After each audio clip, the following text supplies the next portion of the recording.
¿Qué tal? Bienvenidos a tu podcast de Cosmovisión, renovando vuestro entendimiento. El día de hoy tenemos a alguien muy especial, un amigo de la casa. Desde México tenemos al hermano pastor Natán Díaz. Un gusto poderte tener, Natán, aquí en este programa, en este podcast que estamos iniciando. Este va a ser nuestro primer programa de la temporada 2025.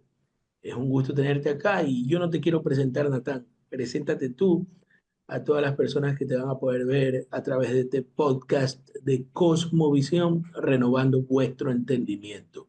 Gracias, Fausto. Es un gusto acompañarlos y poder estar aquí en el programa. Como ya decías, estoy aquí en la ciudad de Coajimalpa, pues donde está la iglesia, es Iglesia Evangélica Coajimalpa. Soy pastor de enseñanza en esta iglesia y también produzco un programa que se llama Clasificación A, que hemos estado haciendo ya por muchos años. Y bueno, es un gusto acompañarte, Fausto, hasta Ecuador desde la Ciudad de México. Muchas gracias. Y el tema que tenemos hoy es viviendo la fe en un mundo postmoderno. Eh, y bueno, ya para meternos en el tema, eh, Natán, la primera pregunta que surge y a todas las personas que nos podrán ver es, ¿qué se entiende por postmoderno? ¿Qué es el significado de postmoderno, Natán? Pues posmoderno, digo, se puede hacer todo un análisis de la historia y de las diferentes épocas de la historia, pero básicamente es una manera de resumirlo, es hablando de lo que llamamos del relativismo. O sea, el posmodernismo está relacionado con una visión relativista. Entonces, si podemos definir el relativismo, podemos definir lo que significa vivir en una era posmoderna. Y tiene que ver con qué pensamos de la verdad y qué es la verdad. Cuáles son los parámetros que usamos para saber si algo es cierto o no, cuáles son los parámetros que usamos para saber si algo es bueno o malo. Esos son realmente, digo, en términos sencillos, de lo que se trata el posmodernismo. Y creo que si podemos definir y profundizar en el tema del relativismo, vamos a poder entender mejor. Listo. Bien. Y como cristianos, en un mundo posmoderno, donde al parecer todo se vuelve relativo, menos las matemáticas, como te Ujú. comentaba el otro día, menos los números, en eso no cae el relativismo. Sí. ¿Cómo podemos responder como cristianos? Más que todo por estas ideologías que han penetrado en la educación y creo que ya han penetrado en la iglesia, en algunas iglesias. ¿Cómo podemos, cómo podemos blindarnos? ¿Cuáles serían nuestras herramientas para poder identificar que tal vez la posmodernidad esté ingresando o esté tratando de ingresar a la vida de los cristianos en la actualidad? Ujú. Bueno, tengo varios ejemplos de cómo se ve el posmodernismo en la sociedad y en la iglesia también, pero a lo mejor, Fausto, antes de ir ahí, sería útil ver que el posmodernismo, o por lo menos una filosofía relativista, no es nueva en nuestro tiempo, que el relativismo, de hecho, lo podemos ver inclusive en las mismas escrituras, cómo es que desde Génesis 3, cuando la serpiente le dice a la mujer, con que Dios dijo, cuestionando la veracidad de lo que había dicho Dios, cuestionando si era bueno lo que había dicho Dios, desde ahí ya tienes una filosofía relativista siendo aplicada para engañar a Eva y después a Adán. Entonces, es útil ver que esto no es nuevo tampoco. Muchas veces podemos pensar que es algo moderno porque está en la palabra postmoderno, pero realmente es algo que siempre ha existido como una mentira, uh, para hacernos cuestionar si la palabra de Dios es cierta o no, si lo que Dios dice o no. Y el libro de Jueces, tú sabes que uno de estos frases, temas centrales del libro de Jueces es cada quien hacía lo que bien le parecía. Eso es lo que está pasando a lo largo de todo el libro de Jueces. Y eso es básicamente un resumen del relativismo y de una filosofía postmoderna. Es cada quien hace lo que bien le parece, sus propios ojos. Si yo siento que es bueno, si me conviene a mí y me parece que eso es la verdad, entonces para mí esto es cierto y para ti a lo mejor no. Entonces la verdad en estos pasajes de la Biblia es algo que se está creando, es algo que yo me invento, no lo descubro y lo correcto es no la verdad, sino las verdades. Y muchas veces la gente lo puede escuchar como tu verdad y mi verdad. A veces así es como la gente lo maneja, ¿no? Esa es tu verdad, pero mi verdad es esta. Entonces no hay una sola verdad. La verdad puede cambiar y variar dependiendo de la perspectiva y de la persona. Um, pero una de las historias que a mí me gusta ver para ilustrar este concepto, porque esto es como Jesús confrontó el relativismo de su tiempo, está en Mateo 21. Mateo 21, 23 al 27. Dice, cuando Jesús llegó al templo, los principales sacerdotes y los ancianos del pueblo se acercaron a él mientras enseñaba diciendo, ¿con qué autoridad haces estas cosas? ¿Y quién te dio esta autoridad? Y Jesús les respondió, yo también les haré una pregunta, que si me la contestan, yo también les diré con qué autoridad las cosas. ¿Dónde era el bautismo de Juan? ¿Del cielo o de los hombres? Entonces, si nos damos cuenta, lo que está haciendo Jesús es confrontando a los, confirmar el bautismo de Juan el Bautista. Eh, ¿Es un bautismo que viene del cielo o es un bautismo que viene de los hombres? Entonces, muy interesante en lo que sigue, porque dice, ellos discutían entre sí diciendo, si decimos del cielo, él nos dirá entonces por qué no le creyeron. Y si decimos de los hombres, tememos a la multitud, porque todos tienen a Juan por profeta. Y respondieron a Jesús, no lo sabemos. Él a su vez les dijo, tampoco yo les diré con qué autoridad hago estas cosas. Es muy interesante esta interacción entre Jesús y los líderes, porque si ustedes se fijan, Jesús los quiere confrontar con dar una respuesta de una verdad absoluta, de una verdad definitiva, pero a ellos no les preocupa contestar con la verdad. ¿Qué les preocupa a ellos? Bueno, por un lado, les preocupa su reputación, porque ellos dicen, si decimos del cielo, nos dirán por qué no le creyeron. O sea, vamos a ser expuestos como hipócritas si decimos del cielo, porque pues no creímos a Juan el Bautista. Entonces ellos tienen miedo de afectar su reputación primeramente, no es cierto otra vez, sino de su reputación. Luego, si dicen de los hombres, entonces tienen miedo a la multitud porque tienen a Juan por profeta. Entonces, por el otro lado, no les importa la verdad, sino les importa su bienestar físico. Entonces, tanto su reputación como su, um, su seguridad personal son su mayor preocupación.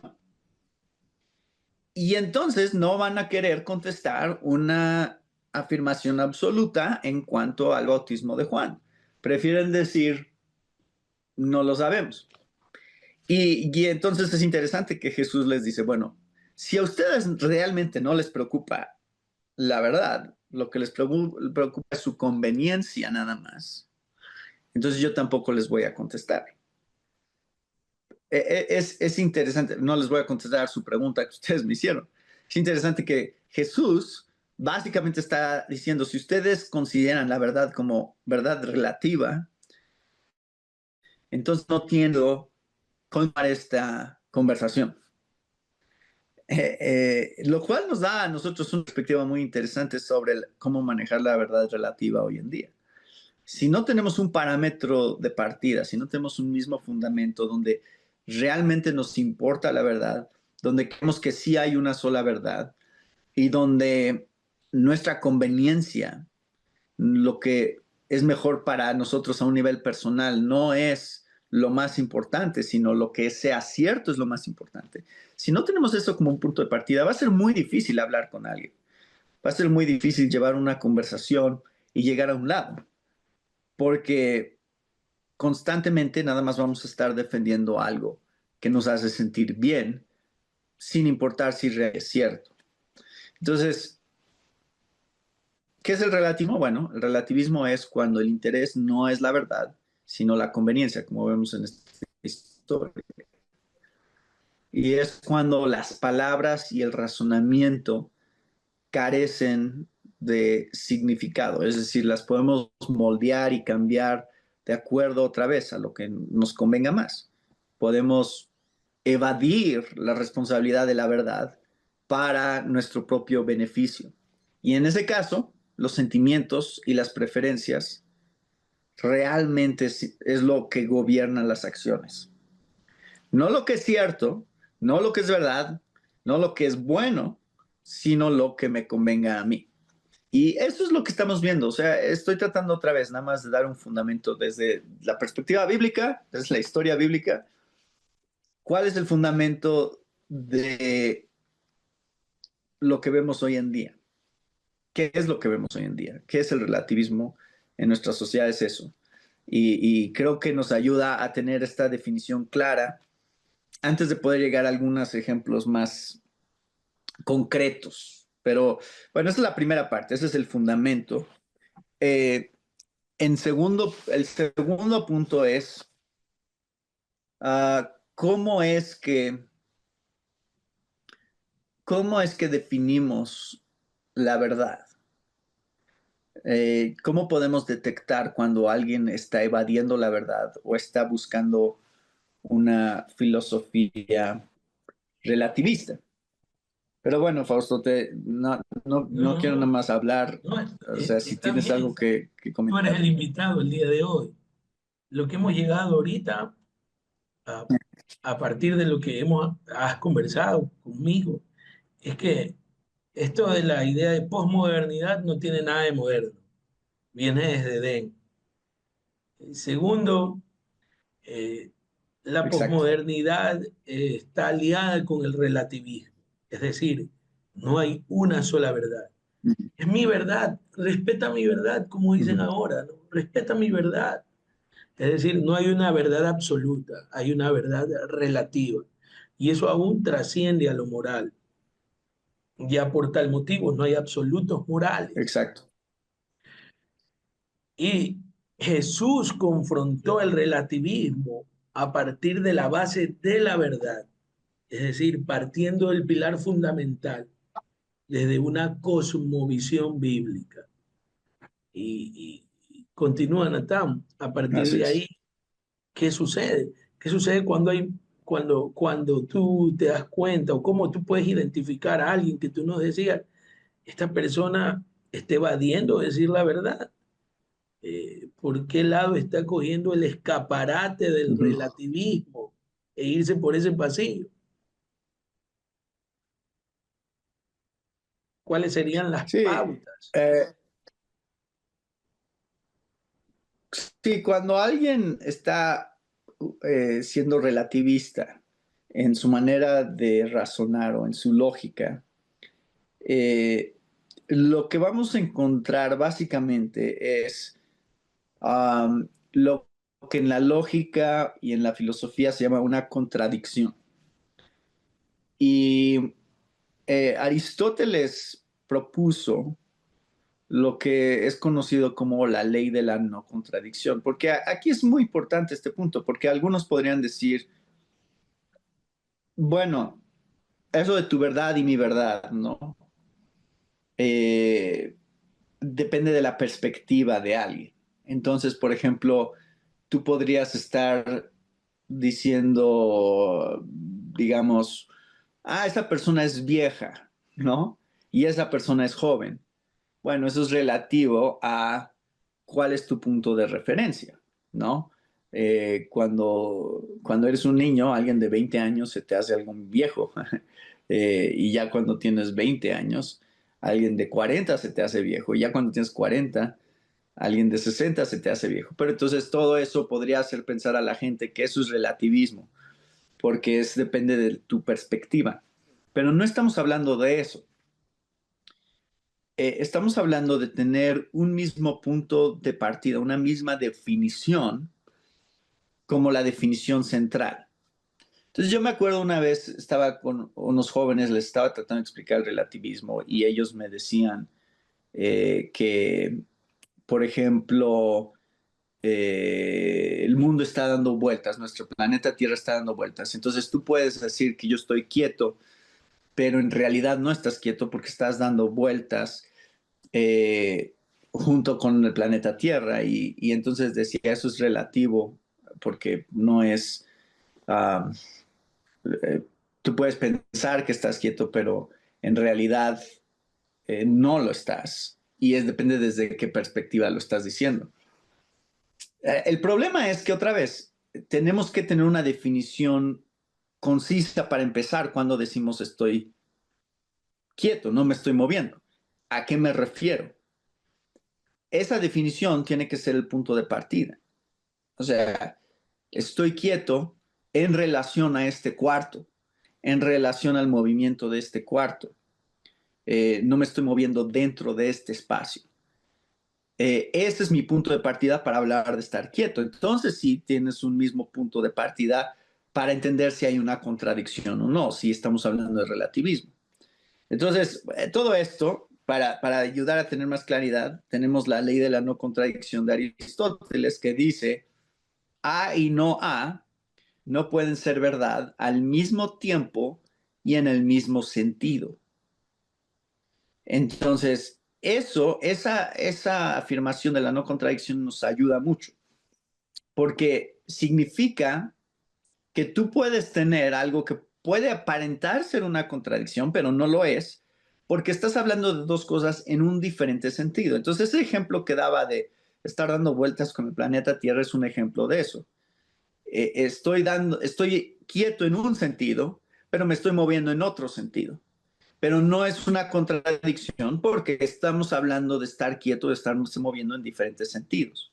Eh, entonces, por ejemplo, tendríamos la doctrina de la Trinidad como un ejemplo de algo que podría parecer una contradicción, pero no lo es.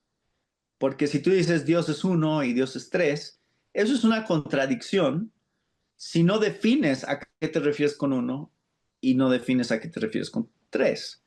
Estamos hablando de una sola esencia divina, pero tres personas, un solo Dios, tres personas. Es en ese sentido que es tres, pero en esencia es uno. Y entonces no hay una contradicción porque uno tiene un sentido y tres tiene otro sentido. Y, y podría pensar en muchos más ejemplos como estos. Probablemente tú, Fausto, como profesor y como alguien que le gustan las matemáticas, probablemente puedes pensar también en ejemplos dentro de las matemáticas, donde tú puedes decir algo que suena contradictorio inicialmente, pero ya cuando lo defines correctamente no es una contradicción, porque puedes usar los números en una manera o usar los números en otro sentido, y entonces en esa manera no va a haber una contradicción. Pero, por ejemplo, si yo digo Dios existe y Dios no existe, con esa definición de existencia o no existencia, ambas cosas no pueden ser verdad al mismo tiempo y en el mismo sentido. Ahí sí tienes una contradicción. Entonces, cuando tú estás hablando con un ateo y él te dice, bueno, para mí no, Dios no existe, para ti sí, pero para mí no. y esa es tu verdad y esta es mi verdad, ¿no? Para mí Dios no existe, para ti Dios sí existe. Ahí sí tienes un verdadero problema, porque es una falacia, es una contradicción completa. No, no puede ser las dos cosas ciertas. O Dios existe o Dios no existe, porque estamos hablando de la existencia de Dios al mismo tiempo y en el mismo sentido, que es en el presente, en esta realidad que estamos viviendo, o existe Dios o no. Y el pensar que eso es completamente dependiente de la persona y de lo que la persona quiera creer, um, es imposible, es contradictorio. Entonces, creo que el relativismo se puede identificar de esta manera. Um, que hablemos de las cosas con claridad partiendo de una misma definición, o sea, ¿de qué estamos hablando cuando decimos esto? Y una vez que estamos de acuerdo con eso, tenemos que estar de acuerdo que hay una sola verdad aplicable. No puedes tener dos verdades contradictorias. Y eso es la ley de la no contradicción de Aristóteles. Es el poder tomar estos dos conceptos que si son contradictorios, no pueden ser verdad al mismo tiempo y en el mismo sentido. Um, y eso es lo que está pasando en una sociedad postmoderna y una sociedad relativista, es que se están haciendo afirmaciones que violan la ley de la no contradicción. Entonces, en las matemáticas, que es el ejemplo que tú y yo platicamos, Fausto, tienes 2 más 2 y estamos hablando en un sentido eh, ya con un acuerdo qué significa 2 y qué significa 2, ¿no? Estamos contando 2 de algo más 2 de algo, tú juntas eso y no puedes tener otro resultado más que 4. Y cualquier otra afirmación sería una contradicción. Sí, en Um, hay matemáticas, una sola verdad, sí, ajá, hay una sola matemáticas verdad en sería un relación a artificio, esa forma. y bien dicho, es artificio. No está bajo la realidad matemática que 2 más 2 es 4. Es un escaparate del número, el artificio, no es una realidad. Exacto, porque estamos de acuerdo qué es lo que significa 2. Um, ahora, si tú quieres darle otro significado a 2, pues ya es otra cosa, pero partimos de la misma definición. Entonces, eso es la ley de la no contradicción, eso lo enseñó Aristóteles, lo explicó Aristóteles, y él simplemente estaba buscando una manera de decir, necesitamos una ley un principio que nos ayude a poder llevar una conversación que tenga sentido y que nos lleve a algún lugar. Si no estamos de acuerdo con ese principio de la ley de la no contradicción, no podemos tener una conversación.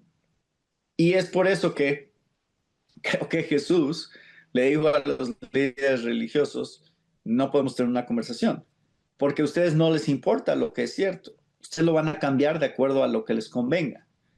Y eso no tiene sentido tener una conversación si realmente no te importa lo que es cierto. Entonces, esta ley de la no contradicción de Aristóteles es un principio importante para todos entender, pero como cristianos lo entendemos, porque eso también nos ayuda a entender cómo la Biblia es inerrante. La Biblia no contiene contradicciones. ¿A qué se refiere eso? Bueno, a veces vas a leer cosas en la Biblia que parecen ser una contradicción, pero cuando tú los evalúas cuidadosamente, está hablando de dos cosas que o están en un tiempo diferente o en un sentido diferente. Y por eso no son contradicciones. Ahora, también está misterio, que es algo que no es una contradicción, pero que va más allá de nuestro entendimiento. Eso también está en la Biblia. Entonces tenemos contradicción, misterio y paradoja. Esas tres cosas están en la Biblia, o más bien contradicción no, pero cuando parece una contradicción, puede ser que sea misterio o que sea paradoja. Y esas son las maneras en que podemos afirmar que la Biblia es sin contradicciones, que es inerrante, sin error. Y creo que por eso es importante que todos entendamos a qué se refiere la ley de la no contradicción, porque creo que hasta nos ayuda en nuestra hermenéutica, ¿no? De la Biblia, pero también nos ayuda a enfrentar lo que en nuestro mundo hoy se promueve, que es una filosofía y una cosmovisión relativista. Entonces, ¿cómo se manifiesta el relativismo? ¿Cuáles son algunos ejemplos del relativismo y el relativismo dentro de nuestra sociedad? Pues uno de ellos es una frase muy común que escuchamos, que es sigue tu corazón. Cuando escuchas sigue tu corazón, eh, eso es una frase relativista. Está diciendo que la verdad se basa, o lo que es bueno, se basa en lo que tú sientes. Y perdona que te interrumpa, Natán, Claro, pero esa es la muletilla que usan las películas, programas de televisión, series. Sigue tu sueño, sigue tu corazón. Es decir, no hay un estándar. Es según la percepción de la persona y seguir lo que crea. Si se exacto. cree el niño perro, bueno, sigue tu sueño de ser perrito. Exacto. Y es por eso que hoy en día se promueve tanto la ideología de género y todo eso, porque estamos usando nuestros sentimientos, nuestro corazón, como la base de lo que es bueno. En la educación también en general, te van a decir, lo importante es que seas feliz. Bueno, ¿qué es lo que te hace feliz? Muchas veces nos hace felices, por lo menos temporalmente, eh, el pecado.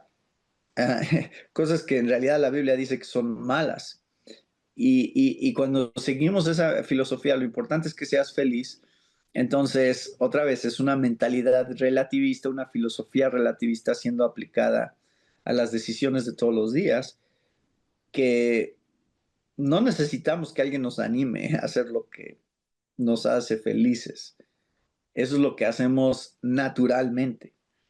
Pero la Biblia dice que lo que hacemos naturalmente para tratar de ser felices muchas veces es en rebeldía contra Dios.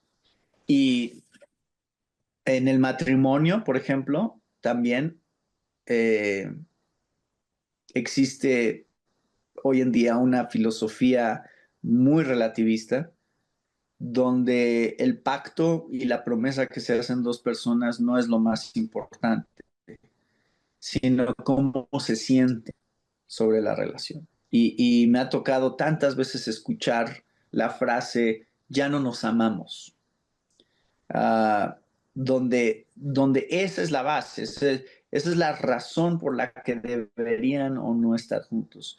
Se basan Cómo sobre, se perdona que sienten te sobre la otra interrumpa, persona. al Y por supuesto, parecer, al parecer el matrimonio se basa sobre, o mejor dicho, se ha distorsionado la palabra amor y se la rebaja a un mero sentimiento. Y el sentimiento es voluble, así no se es. mantiene en el tiempo. Y lamentablemente estamos Así con... es. O sea, es el pacto. O sea, la Biblia define el matrimonio como un pacto. Y ese pacto es lo que establece el fundamento del matrimonio. Y el amor en realidad no es lo que lleva al pacto, sino el pacto lo que lleva al amor. Es, es una frase de Bonhoeffer que está en el libro de Pacto Matrimonial, ¿no? De Repítela de Piper, me nuevo, gusta por favor. porque no es el amor lo que sustenta el pacto, sino el pacto lo que sustenta el amor. Este, y es tener en orden las cosas, qué viene primero y qué es lo que viene como consecuencia de eso. Pero otra vez, estamos encontrando que el matrimonio ha perdido peso, ha perdido seriedad en nuestra sociedad, porque son nuestras emociones y cómo nos sentimos lo que queremos que le dé validez y lo que lo haga bueno o malo. Um, pero vamos a ver un poquito más, a lo mejor cercano a casa, ¿no? En la iglesia, porque eso es algo que mencionabas, Fausto. ¿Cómo se ve el relativismo en la ¿Cómo, iglesia? cómo, cómo Um, viviendo por fe en un mundo postmoderno, ¿no?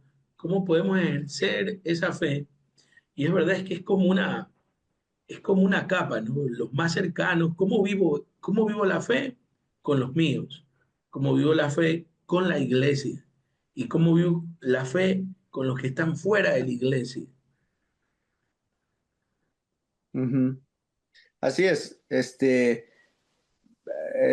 Una de las cosas que vamos a escuchar, por ejemplo, cuando estamos compartiendo nuestra fe como cristianos, esto es el reto más grande que tenemos, es no que la gente se opone al cristianismo.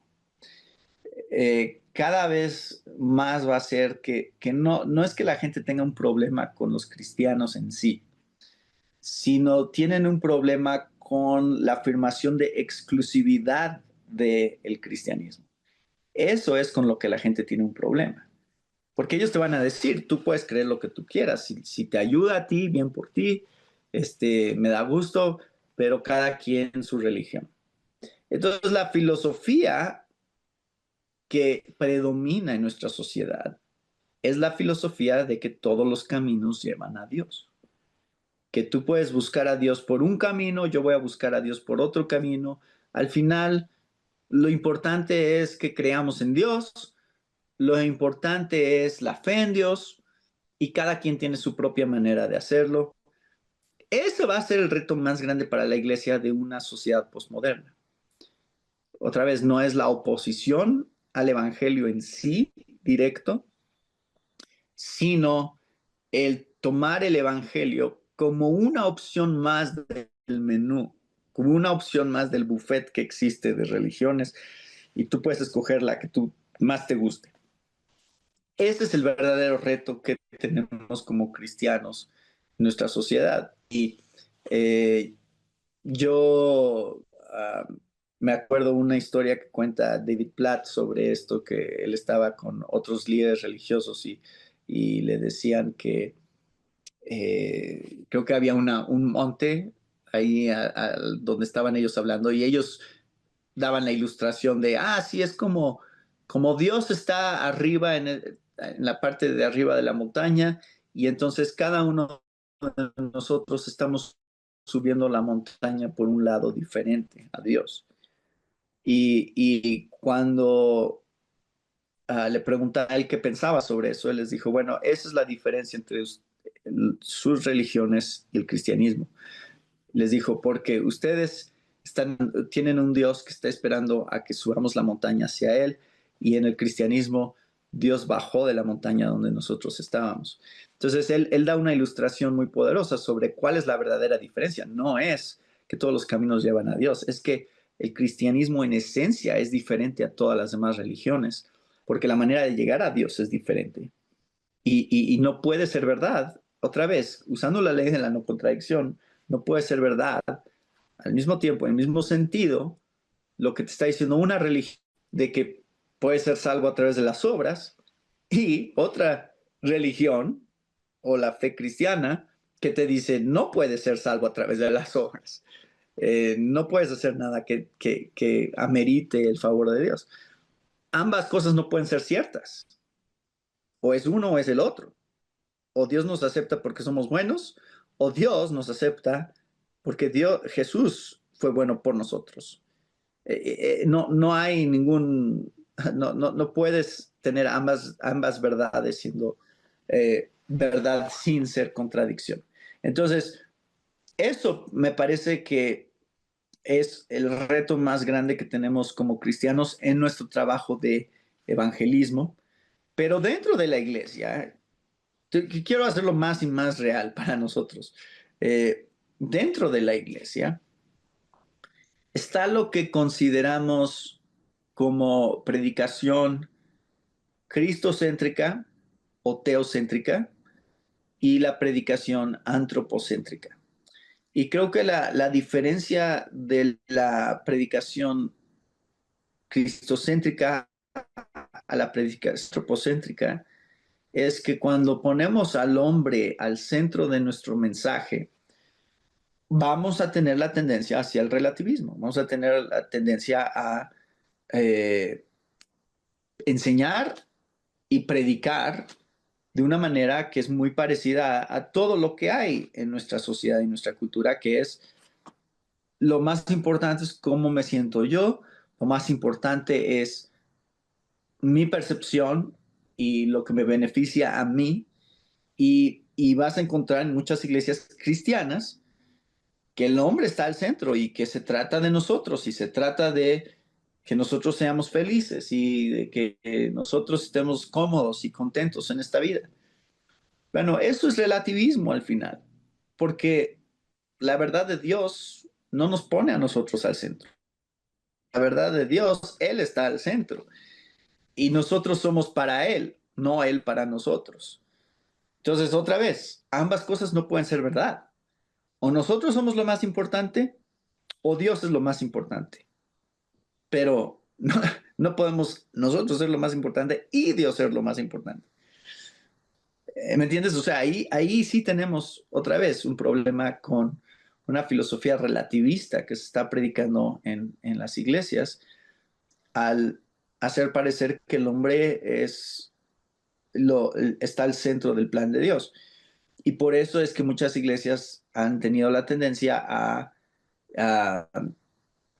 a decir que um, tus posesiones materiales es lo más importante, que tu salud es lo más importante, que Dios eso es lo que te quiere dar, es más dinero y más salud y arreglar tus relaciones y que eso es lo más importante para Dios.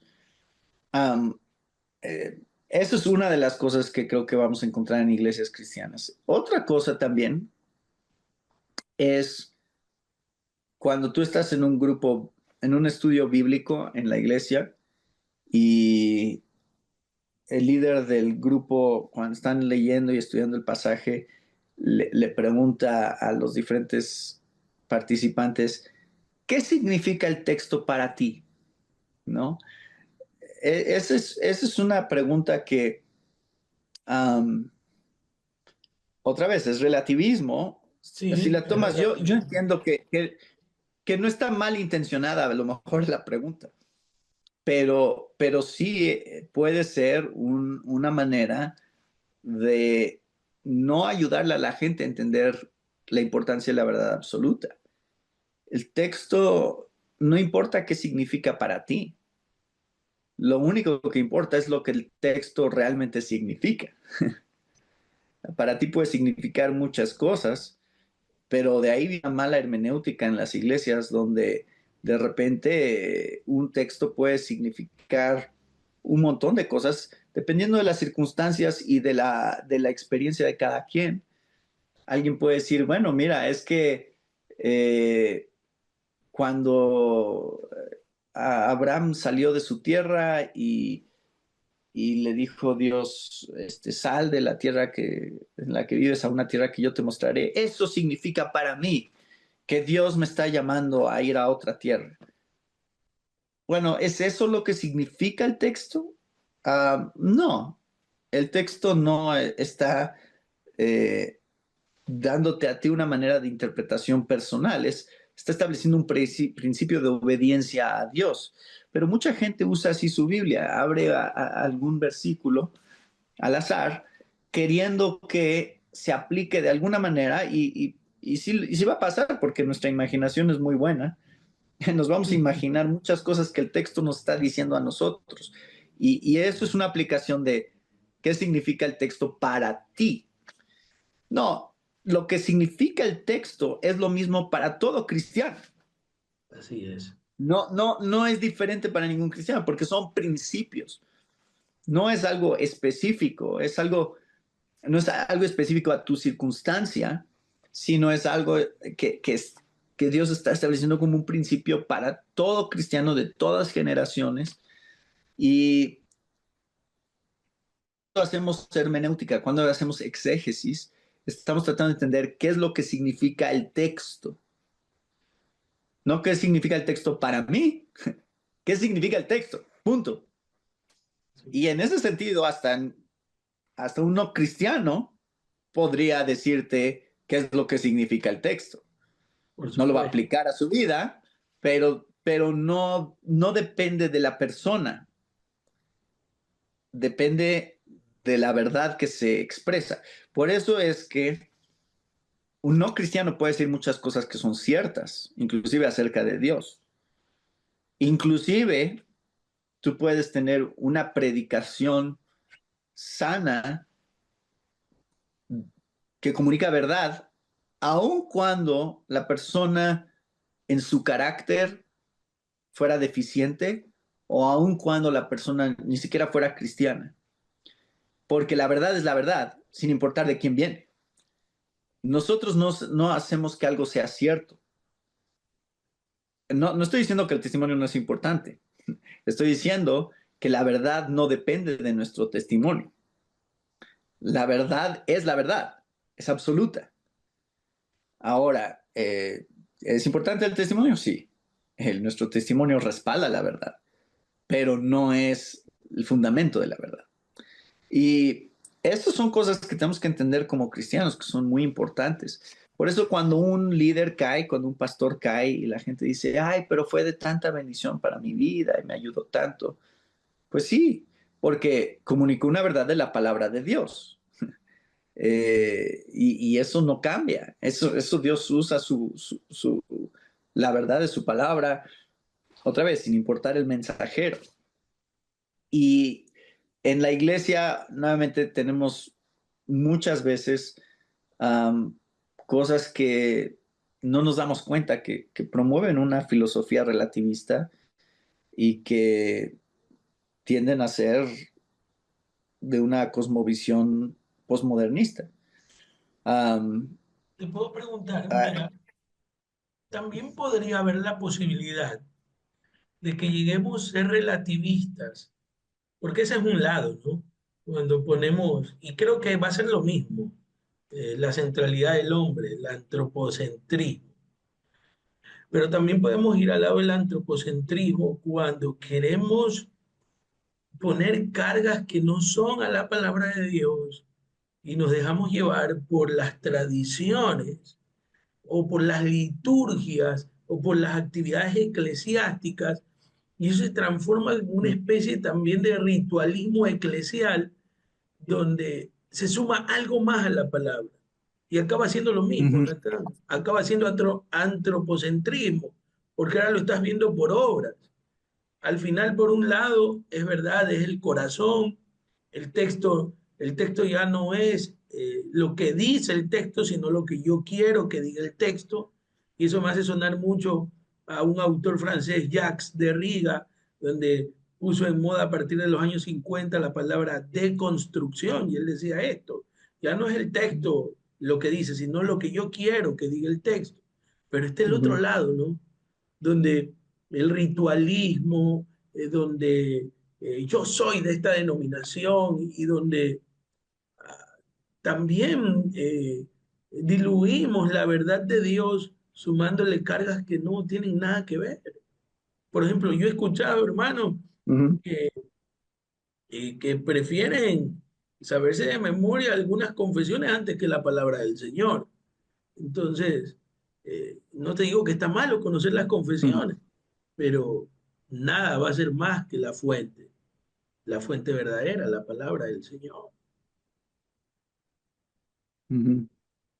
Sí, mira, Fausto, yo creo que la pregunta importante aquí es cómo confrontamos el relativismo. Ya vimos qué es, cómo lo identificamos, ya vimos ejemplos del relativismo fuera y dentro de la iglesia, pero ahora la pregunta final es, ¿cómo confrontamos este relativismo?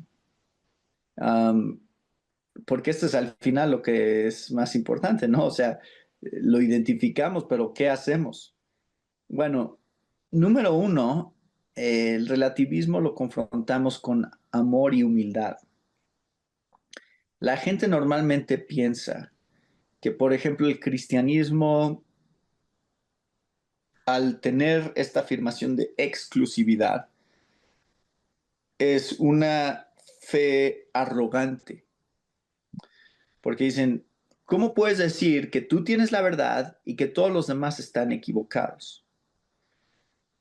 Pero al final, si tú lo analizas bien, de hecho, el cristianismo es la fe no más arrogante, sino la más humilde.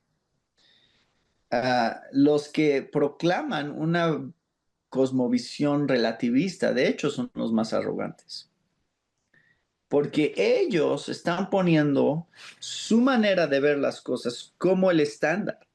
Es decir, están diciendo, todos tienen la verdad y si tú dices algo contrario a eso, tú estás mal. Entonces, ellos, en realidad, al final están haciendo una declaración absoluta, lo cual es otro punto que quiero mencionar, pero es la ironía, ¿no?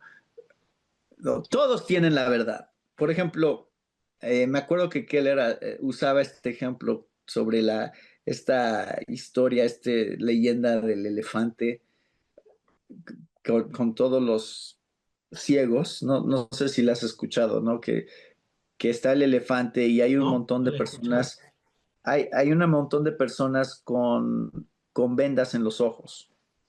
Y, la tarea es describir al elefante. Entonces, claro, uno está agarrando la pata, ¿no? Y dice, no, el elefante es así, pues como a un tronco redondo y pesado. Pero otro está agarrándole la oreja y dice, no, el elefante es muy suave y se dobla, ¿no? Y es como una manta. Y otro le está agarrando la trompa y dice, no, es como una gran manguera. Y en fin, uno le agarra uno de los cuernos de los dientes, ¿no? Entonces, cada quien tiene una percepción diferente del elefante y esa historia, esa leyenda hindú, creo es para ilustrar que la verdad, que todos tienen parte de la verdad, nadie tiene toda la verdad porque todos están agarrando solamente una parte del elefante. Pero Tim Keller señala que, de hecho, él dice, el problema con esa ilustración es que para saber que cada quien tiene una parte de la verdad y que solo están viendo una parte, pero hay una verdad más grande, tiene que haber una persona que sí ve todo el elefante. Si no, ni siquiera podría saber que todos tienen una parte del elefante.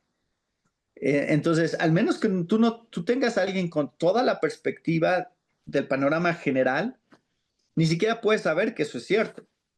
Entonces es muy interesante porque eso significa cuando alguien dice, no, tu verdad solo es parte de la verdad, todos tenemos parte de la verdad, esa persona está afirmando que ellos sí tienen la perspectiva completa, que tú solo tienes una parte pequeña, pero ellos sí tienen la perspectiva completa, porque si no, no podrían saber que todos tienen una parte. No sé si entiendes el punto. Um, pero lo que está señalando Keller es, al final del día, la única verdad en que funciona una cosmovisión relativa es si alguien entiende la verdad absoluta, que puede afirmar una verdad relativa. Entonces esa persona, quien sea que está afirmando estas verdades más amplias, se está poniendo hasta arriba, se está poniendo como la persona que puede verlo todo desde una panorámica, desde una perspectiva mucho más amplia y todos los demás nada más están viendo una sola parte pequeña. Entonces, de hecho, el relativismo no es humilde, es lo más arrogante que puede ser, porque estás haciendo afirmaciones sobre todas las creencias, todas las afirmaciones, que está basado simplemente en tu manera de pensar. El cristianismo es la más humilde porque como cristianos no decimos que nosotros tenemos la verdad. Decimos, Dios es la verdad y yo me someto a esa verdad. No es que yo tengo la verdad y yo entiendo la verdad y tú no la entiendes. Es que la verdad existe fuera de mí y yo me someto a ella, aunque me incomode o aunque me haga sentir a veces que no me gusta o que no me conviene. De todas maneras me someto a ella. Por eso cuando hablamos con la gente es muy fácil, porque les podemos decir, mira, este libro, yo te estoy diciendo lo que está en este libro, no es lo que yo pienso, no es lo que yo me inventé, no es lo que tiene sentido para mí, esto es externo a mí, no viene de adentro de mí, viene de afuera de mí. Entonces, nosotros como cristianos tenemos toda la ventaja de que le decimos a la gente, nosotros nos estamos sometiendo a una verdad objetiva externa a nosotros y eso es lo que predicamos. No nuestros sentimientos, no nuestra manera de pensar. Pablo lo explica muy bien en primera, segunda Corintios, o sea, no somos nosotros, es sabiduría de Dios, no es sabiduría de hombre, es sabiduría de Dios, revelada por medio del Espíritu. Nosotros simplemente nos sujetamos a algo que viene a nosotros desde afuera. Y Dios es esta verdad externa y absoluta. Entonces, por eso confrontamos el relativismo con amor y humildad, porque la realidad de la arrogancia y de la intolerancia proviene más de la perspectiva relativista. Nosotros deberíamos de ser los más humildes en nuestra manera de decir las cosas. Cuando decimos, no, hay una sola verdad y un solo camino a Dios, no lo decimos porque eso es lo que nosotros pensamos. Lo decimos porque eso es lo que está revelado a nosotros a través de la Biblia. Por eso lo decimos. Y bueno, número dos es, confrontamos el relativismo con inteligencia, porque, como ya decía hace un momento, el relativismo y la filosofía postmodernista siempre va a tener contradicciones, es decir, siempre va a ser irracional, porque es imposible, es imposible enseñar algo o creer algo sin hacer afirmaciones absolutas. Entonces pueden decir que creen en el relativismo, pero nunca lo pueden vivir. Porque cuando ellos empiezan a afirmar que algo es cierto o algo es verdadero, pues si su relativismo fuera consistente, siempre podría ser cuestionado. Bueno, eso es cierto para ti, ¿no? Y por supuesto, toda persona, por muy relativista que sea, cuando se ve afectada directamente, eh, ya ahora sí tiene absolutos morales, ¿no? Eh, si yo voy y asalto a alguien, no me importa qué es lo que piense sobre el bien y el mal, ellos en su cosmovisión filosófica, si yo voy y les quito algo que les pertenece a ellos, van a decir que está mal y que sí es un absoluto, porque ahora sí les afecta. Entonces es imposible vivir consistentemente en una filosofía relativista y es bueno ayudarle a la gente a ver eso, que el relativismo no es honesto, que no es racional y que no es coherente con nuestro mundo. Eh, entonces nosotros como cristianos necesitamos vivir nuestra vida con convicciones claras, es decir, tenemos que ser congruentes con el testimonio de nuestras vidas y la verdad que proclamamos. Hace un momento yo decía, bueno, la verdad es la verdad sin importar quién la dice. Sí es cierto, pero sí tenemos que afirmar la verdad también de una manera que sea congruente con vivir esa verdad. No es suficiente que yo diga esto es cierto, quiero vivir que esto es cierto. A veces como cristianos decimos que creemos en Dios, pero somos ateos funcionales, porque vivimos como si Dios no estuviera presente en todas partes, ¿no? Y entonces cuando a nadie nos ve, hacemos cosas que no nos importa hacer porque nadie nos ve, aunque Dios sí. Y si fuéramos congruentes con la verdad que creemos de que Dios está presente en todas partes, entonces viviríamos de una manera diferente. Entonces tenemos que ser congruentes con la verdad que decimos creer. Y tenemos que confrontar el relativismo con valor. No va a ser fácil, pero tenemos que ser valientes en confrontar el relativismo, porque el relativismo es rebeldía contra Dios y contra la existencia de Dios. Es decir, finalmente eso es, como ya veíamos hace un momento, Génesis 3 es el origen del pecado, es cuestionar la verdad de Dios. Todo relativismo va a ser rebeldía contra Dios. Pero finalmente, eh, el relativismo tiene que ser confrontado con el Evangelio. El Evangelio es la verdad más importante que Dios ha expresado para el ser humano, como la verdad más importante que tenemos que conocer. Nosotros somos pecadores, hemos quebrantado la ley de Dios, necesitamos reconciliación con Dios. Esa es la verdad más importante que cualquiera puede conocer y entender lo que Cristo hizo por nosotros y la manera en que podemos ser perdonados por Dios. Esa es la verdad que transforma nuestras vidas. Por eso es que eh, Juan 8:32, ¿no? Jesús dijo, y conoceréis la verdad, y la verdad los hará libres.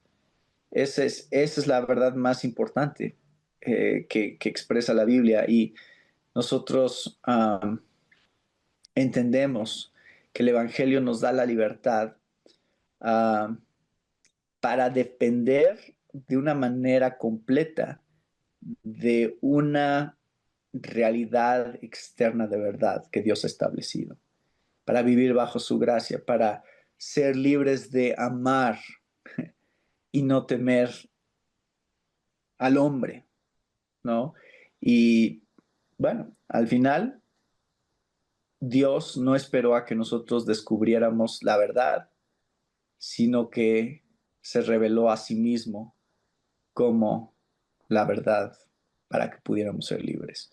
Y eso es el Evangelio. Entonces, creo que este es un buen resumen, Fausto, de no nada más de qué es el posmodernismo, qué es el relativismo, sino cómo lo confrontamos en nuestro tiempo, o sea, y con uh, la palabra de Dios, ¿no?